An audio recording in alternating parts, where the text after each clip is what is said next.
बेटा अब खुद कमाने वाला हो गया था, इसलिए बात बात पर अपनी माँ से झगड़ पड़ता था। ये वही माँ थी जो बेटे के लिए पति से भी लड़ जाती थी। मगर अब फाइनेंशियली इंडिपेंडेंट बेटा पिता की कई बार समझाने पर भी इग्नोर कर देता और कहता, यही तो उम्र है शौक की, खाने पहनने की। जब आपकी तरह मुंह में दांत और पेट में आंत ही नहीं रहेगी तो क्या करूँगा। बहू खुशबू भी भरे पूरे परिवार से आई थी, इसलिए बेटे की गृहस्थी की खुशबू में रम गई थी। बेटे की नौकरी अच्छी थी तो फ्रेंड सर्किल उसी हिसाब से मॉडर्न थी। बहू को अक्सर वह पुराने स्टाइल के कपड़े छोड़कर मॉडर्न बनने को कहता, मगर बहू मना कर देती। वो कहता, कमाल करती हो तुम, आजकल सारा जमाना ऐसा करता है। मैं क्या कुछ नया कर रहा हूँ?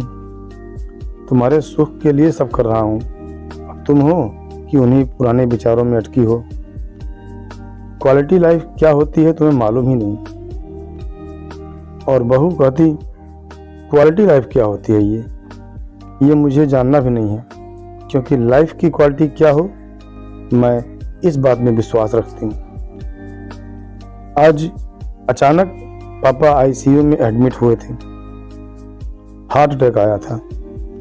डॉक्टर ने पर्चा पकड़ाया, 3 लाख और जमा करने थे।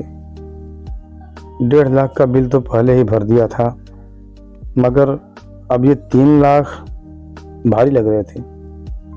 वह बाहर बैठा हुआ सोच रहा था कि अब क्या करें।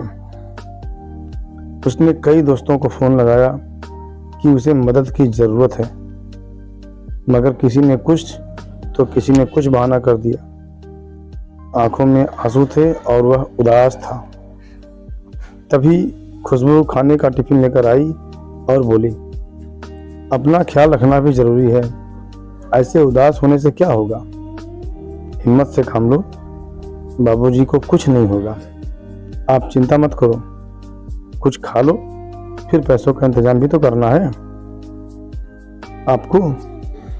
मैं यहाँ बाबूजी के पास रुकती हूँ, आप खाना खाकर पैसों का इंतजाम कीजिए। पति की आंखों से टप टप आंसू झरने लगे। कहा ना, आप चिंता मत कीजिए। जिन दोस्तों के साथ आप मॉडर्न पार्टियां करते हैं, आप उनको फोन कीजिए, देखिए तो सही कौन कौन मदद को आता है। पति खामोश और सूनी निगाहों से जमीन की तरफ देख रहा था कि खुशबू का हाथ उसके पीठ पर आ गया और वह पीठ को सहलाने लगी। सबने मना कर दिया, सबने कोई न कोई बहाना बना दिया। खुशबू, आज पता चला कि ऐसी दोस्ती तब तक की है जब तक जेब में पैसा है। किसी ने भी हाँ नहीं कहा, जबकि उनकी पार्टियों पर मैंने लाखों उड़ा दिए। इसी दिन के लिए बचाने को तो माँ बाबा कहते थे। खैर कोई बात नहीं, आप चिंता ना करो, हो जाएगा सब ठीक। कितना जमा करना है? अभी तो तनख्वाह मिलने में भी समय है। आखिर चिंता कैसे न करूं खुशबू, तुम्हारी ख्वाहिशों को मैंने संभाल रखा है। क्या मतलब? तुम जो नई नई तरह के कपड़ों और दूसरी चीजों के लिए मुझे पैसे देते थे, वो सब मैंने संभाल रखे हैं। माँ जी ने फोन पर बताया था 3 लाख जमा करने हैं। मेरे पास 2 लाख थे, बाकी मैंने अपने भैया से मंगवा लिए हैं। टिफिन में सिर्फ एक ही डिब्बे में खाना है, बाकी में पैसे हैं। खुशबू ने थैला टिफिन सहित उसके हाथों में थमा दिया। खुशबू, तुम सचमुच अर्धांगिनी हो।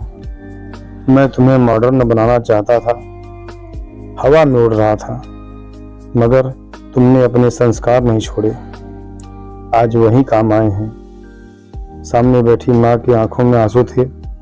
उसे आज खुद के नहीं बल्कि पराई माँ के संस्कारों पर नाज था, और वो बहू के सर पर हाथ फेरती हुई ऊपर वाले का शुक्रिया अदा कर रही थी।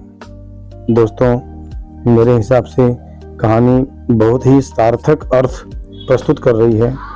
आशा करता हूँ आपको समझ में आया होगा और पसंद भी। यदि ऐसा है तो चैनल को अभी लाइक और सब्सक्राइब करिए और दोस्तों में शेयर करिए। धन्यवाद।